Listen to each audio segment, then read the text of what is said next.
everyone, it's Darkseeker here again. Welcome back for another video. We're waiting for the new Hearthstone expansion to drop. So whilst we're waiting, I thought we'd have a bit of fun. This is a Tuesday bonus video for you featuring Christian's Control Warlock with N'Zoth the Corruptor and Hakkar the Soulflare. This deck is incredibly greedy and chock full of value at 17,680 dust. So where do we start with this deck? Well, Hakkar with the Corrupted Bloods is really good, I think, against the Reno Mage decks that are out there. You have Archivist Elysiana in this deck to counteract the effect of the Corrupted Bloods. This deck runs a Demon package with Blood Reaver Gul'dan, so that's useful, and Skull of the Minari, so we get that synergy. This deck has a load of Death Rattle minions, of course, and the Undertaker to hopefully pick up some of those useful Death Rattles. Speaking of useful Death Rattles, we've got healing in this deck with Rotten Applebaum and the Kartut Defender. When those Corrupted Bloods keep hitting you, having some extra healing is a good thing. This deck also has the Expired Merchant, so hopefully you can get copies of N'Zoth, for example, back to your hand. Why is that important? Well, this deck also runs, for even more greed, which we love, it runs Soulwarden. So let's say Expired Merchant hits N'Zoth, well, you discard N'Zoth, play this Soulwarden, get N'Zoth, a copy of N'Zoth back to hand again. You can never have too many N'Zoths, especially in a deck like this. So, I used this deck at the start of the August season and was able to do a bit of ranking up with it, which shocked me because I just thought this was a meme deck. Actually, it can work, and we're going to have a look at two different games of this deck in action on the Wild Mode ladder, and we are going to be starting out against a Priest. Nemzi versus Tyrande. So this is probably a Reno Priest, right? What else would it be? Let's have some fun. In a Fire Priest? Not seen that for ages. A pure Dragon Priest? I wish. Do you remember the good old days? Dragon Priest and Wild Mode? Used to be very powerful. I wonder, as we go through more expansions, I wonder if a pure Dragon Priest could just become a thing again. Because right now we see Reno Priest, and we see variants of Reno Priest. And some of those variants do run dragons. But of course, just single copies of the dragons. So this is going to be a slow start for both of us. I don't know what he's thinking about. Okay, he's woken up. It'll be tap from me, and hopefully nothing much from him. We didn't pick up the Void Caller, which is slightly annoying. I hope you like my invention.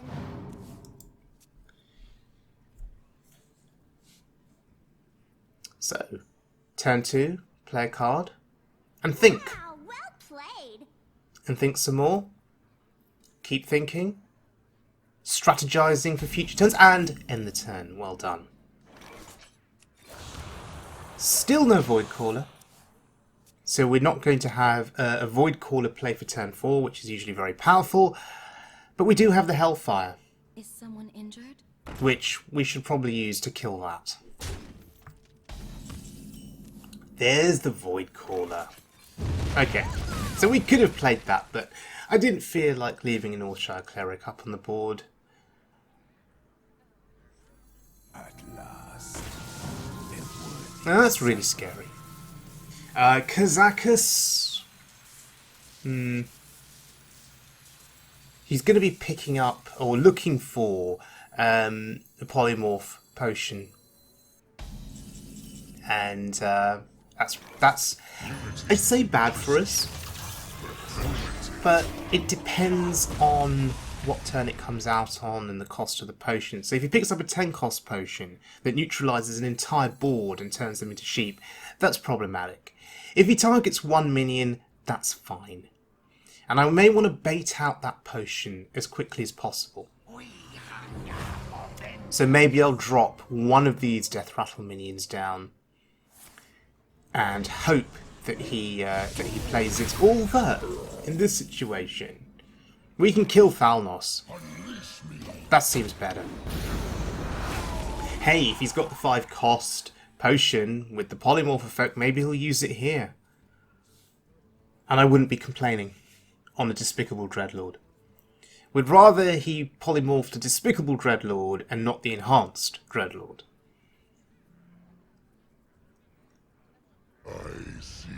I see you. Okay.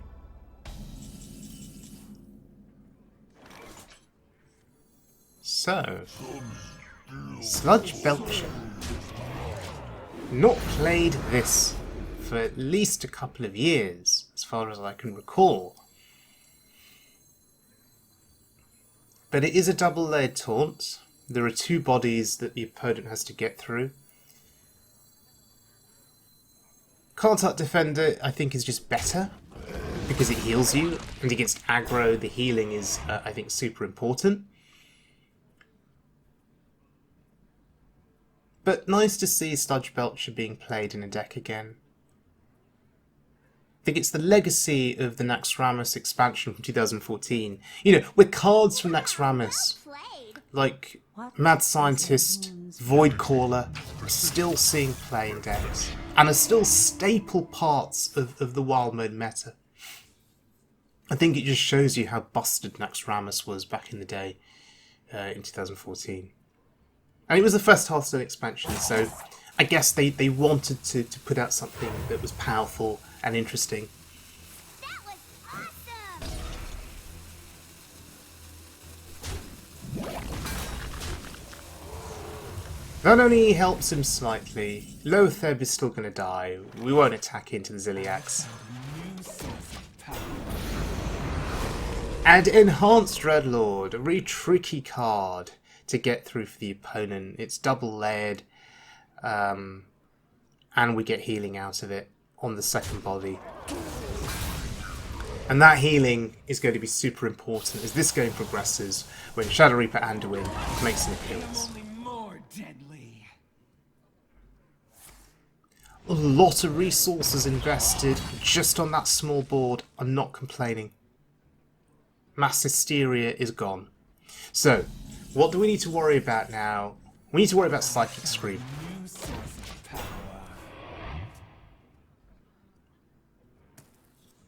But if we get Skull of the Minari, do we really care about Psychic Scream? Do we just draw the demons again and they go out onto the board? That was his Kazakus potion. How interesting. There was no polymorph effect. So in terms of resources, we're feeling quite happy about how this game is progressing. Mass Hysteria gone, Kazakus potion gone. He's really going to struggle to deal with a large end-game board that we put out. And with Expired Merchant in hand, we'd be aiming to hit N'Zoth. So multiple waves of N'Zoth he's going to struggle with. We just have to keep our health total up high enough to avoid being burst down by Shadow Reaper Anduin. Although there would come a point where if he's playing Spawn of Shadows, there'd be a point where maybe we'd just die anyway, even at 30. I don't know.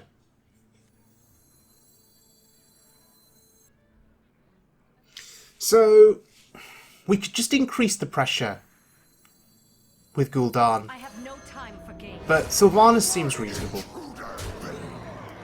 Sylvanas is the kind of card on tap last, because we're good at this game. Sylvanas is the kind of card that does often demand an answer, unless you want something stolen. So he may just throw resources into dealing with her. Oh, okay, that's big. He's now used his single copy of Psychic Scream. Although he did play Shadow Visions earlier, right?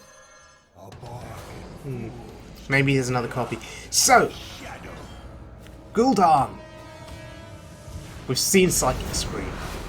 Keep this pressure up. And Gul'dan bringing back the enhanced Dreadlords and the second bodies, the double-layered part of it. is just great.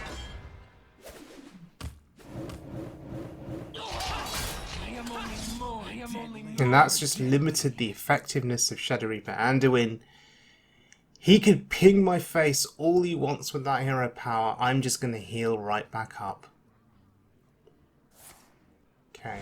He recognises that the healing is a problem. He targets the minions. That's smart. But he's going to take so much damage now.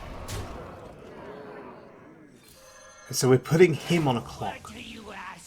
Now I want to negate that ping that he made last turn with the hero power onto the minion, so I'm going to cube that minion, and I'm going to say, right, I'm going to pop that cube eventually, and I'm going to get some more healing out onto the board. Just complicating things for him, given that we've seen Psychic Scream.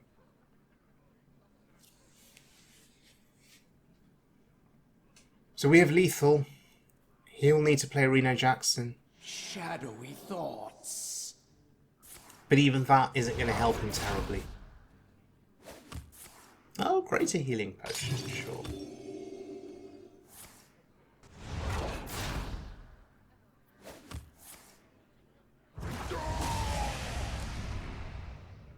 Alright, so that is an attempt to stay alive. But once again, we're just going to keep this pressure up.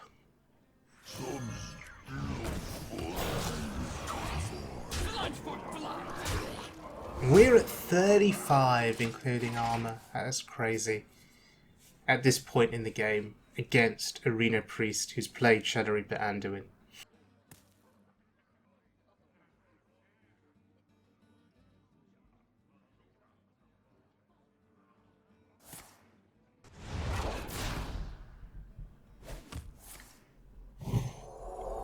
Renew is tricky. Renew could get him a Psychic Scream, could get him a Mass Hysteria.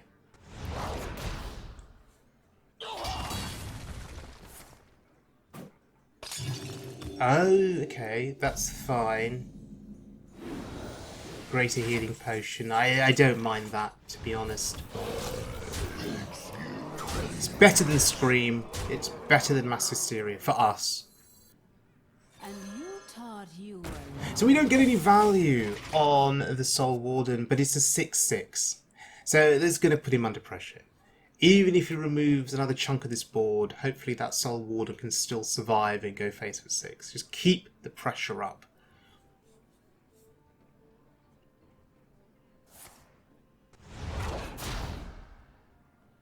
We're gonna be rich. Alright, gonna be rich. Is that enough to save you though? Oh, that could make a difference, maybe. So we are slowing down a bit now in terms of what we can play from hand that offers damage potential. Cart-Up Defender is only 3 attack. That's not a lot of damage.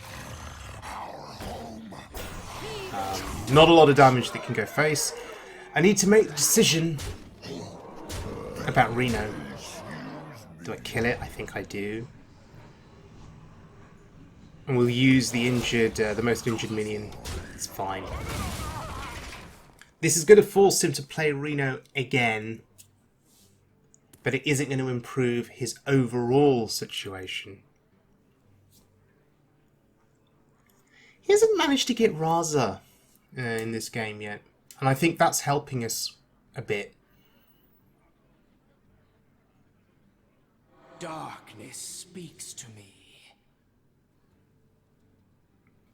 And I was happy to use Gul'dan when I played him, A, for the pressure, and B, because I know I've got Expired Merchant in hand, and N'Zoth the Corruptor soon to hopefully come. So even if this board is neutralised, we can still create more pressure. We're gonna be rich. There it is. There's the Reno Jackson. I suspect, though... Yeah, you keep pinging that minion. I suspect it's just not going to be enough for him. Do I want to kill this Reno? Knowing he's used Seance, so he's not going to be able to bring that back to hand. If I don't kill it, what can he do? He can kill the card top defender, or at least the first layer of it. So we just kill it.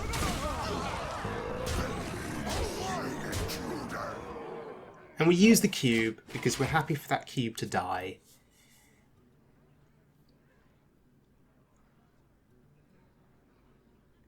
Gosh, at the rate this game is going, we're not even going to need N'Zoth. It just turns out one wave of demons from Gul'dan is just enough to win.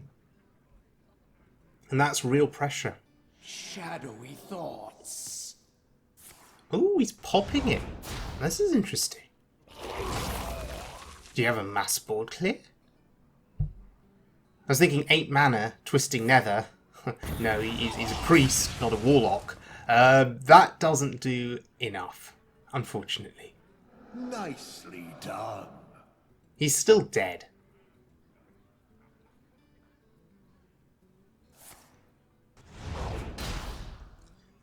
So are we going to finish this game at over 30 health, including armor? Yes, we are. No. Wow. Your victory proves nothing. Just wow.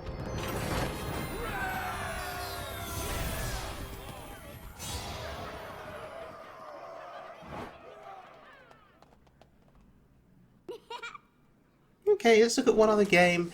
So, against a mage, what am I looking for? As always, I'm looking for Void Caller. No Void Caller. Okay. So it looks like turn 5 will be our first proactive turn. You want to cast a spell? I want to cast a spell. Babbling Book. Wow. Not seen that played for a bit. But I'll make the assumption that it's a Reno Mage. He didn't play the quest, so that's a good thing. Yeah, I'd much rather face Reno Mage rather than Quest Mage. So, I'm going to play this. We're going to get the N'Zoth value, hopefully. That's incredible. Playing this on a turn where he can't have access to a full cost polymorph, right? Because it's turn 3. And the plan being to then trade it into his 1-1, kill it off. If he was smart, maybe he would have pinged off his own 1-1 so I couldn't make the trade. And then if he's got like a polymorph effect, you know, for 4, maybe he does that. But his deck may not even run polymorph. At last, a worthy disciple. So we're guaranteed N'Zoth value in this game. We're also guaranteed Soulwarden value, getting another N'Zoth back to hand. We have 2 Soulwardens, so at least another 2 N'Zoths. So 4 in total, at the rate things are going. Although we do have another expired merchant in this deck. So we could get even more value. It's actually pretty crazy when you think about it, just how much value you can get with N'Zoth.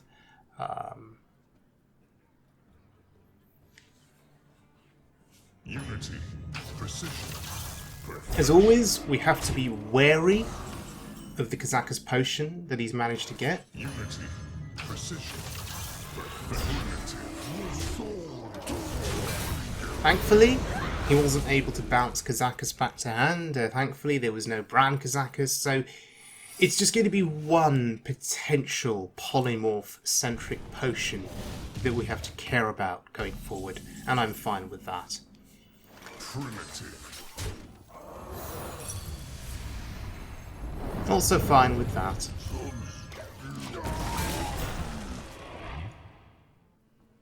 Could have played Sylvanas. An on-curve play could have forced him to commit something.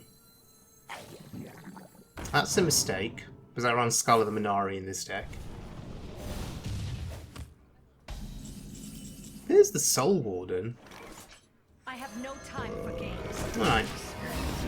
This has worked out. The Sludge Belcher got a nice value trade there. Now Sylvanas on the board to create a bit of pressure. Well, thankfully we're not a Jade Druid, and we don't run any one-cost spells in this deck.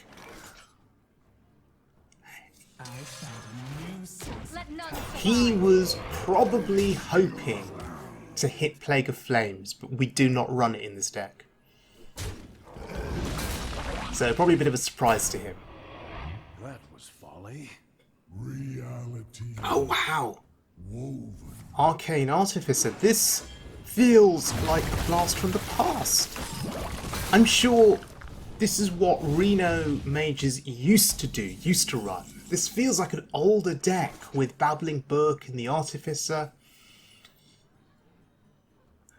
Well, sticking with the theme of being a blast from the past, you know, we run Sludge Belcher. Look at our hand. Double N'Zoth, Gul'dan, Soulwarden, to get N'Zoth again. That's not bad value. 10 armor. Corrupting Mist. Puzzle Box always seems to be favourable for them. Ooh, what do we steal? Oh, okay. Maybe we can get some armor now.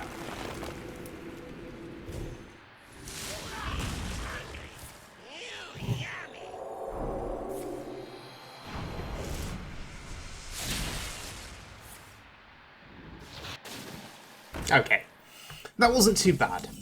It felt pretty balanced. A few good things for him, a few good things for me. It's fine.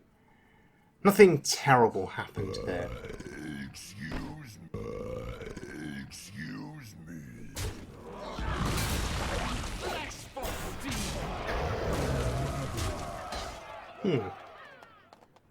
I suppose he did get the armor gain, and he's probably happy about that. And he's probably hoping to outlast me with that armor gain, but that's not going to happen. How do you outlast a deck that's as greedy as this deck? You can't.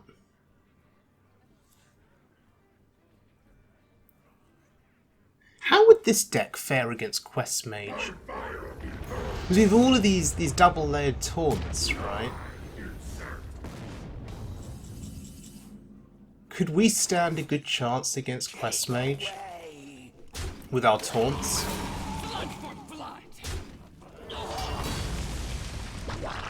And multiple copies of himself. And he just played Ragnaros. This really does feel like an old version of Reno Mage that he's playing. I'm not complaining.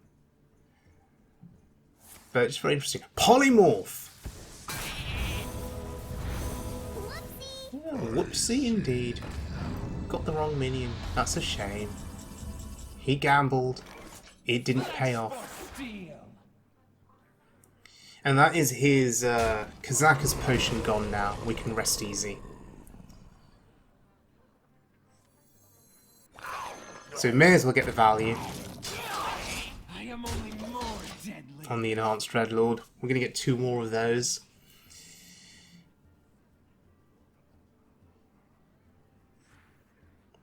I will crush your delusions of grandeur. Need a key? Arcane Keysmith.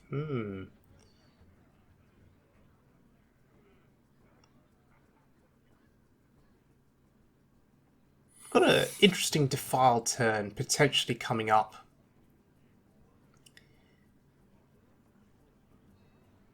He can't decide what to do. Oh, you want to pop the cube? He injures the cube. Now, why is that? Is he anticipating me defiling this board and he wants the cube popped, so he's then got a spell next turn to deal with what comes out?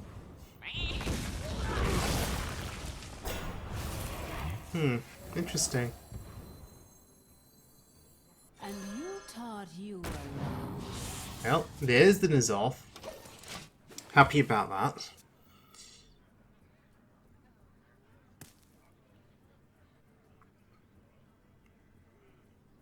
All we need now is the other copy of Expired Merchant.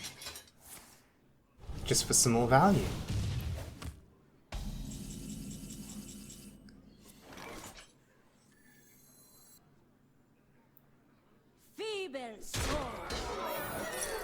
Sure.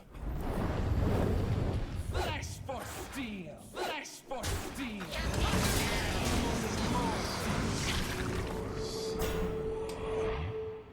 That'll do. When you got so much available to you in terms of resources, you don't need a full board of value. Watch closely as I make everyone disappear. You don't need to get full value from Zoth. That would normally be a problem. But now we have Hakkar. Fungal fortunes. Oh dear. Oh dear. And oh dear.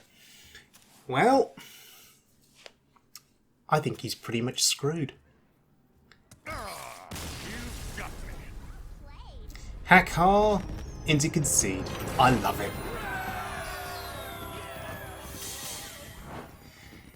Okay, so Christians control Warlock with N'Zoth the Corruptor and Hakkar the Soulflare. When I saw Christian playing this deck on his YouTube video, I was impressed by the deck itself. I was impressed by the greed, and I thought to myself, oh god, if I play this on the ladder, it's not going to work for me. And I was very tempted initially just to play it on casual, and to then publish a video based on casual gameplay. But I was brave enough to try it on the ladder, and look, it's won me 2 games. I lost 1 game, which I didn't showcase in this video, and I believe, looking at my stats, I lost to a Warlock, strangely. And I believe it was a discard Warlock that just got an incredible start and just killed me very, very quickly. I just ended up drawing my 10 cost and my 9 cost and my 8 cost minions in my hand and had no real defense against what they were doing. But we beat a Reno Priest and we beat what appeared to be a very strange Reno Mage. So on that basis, hey, this deck is a winner, right? If you've got 17,680 dust. If you do not have these cards, don't craft them. Seriously, where else are you going to get value from the Undertaker? Where else are you going to play Sludge Belcher?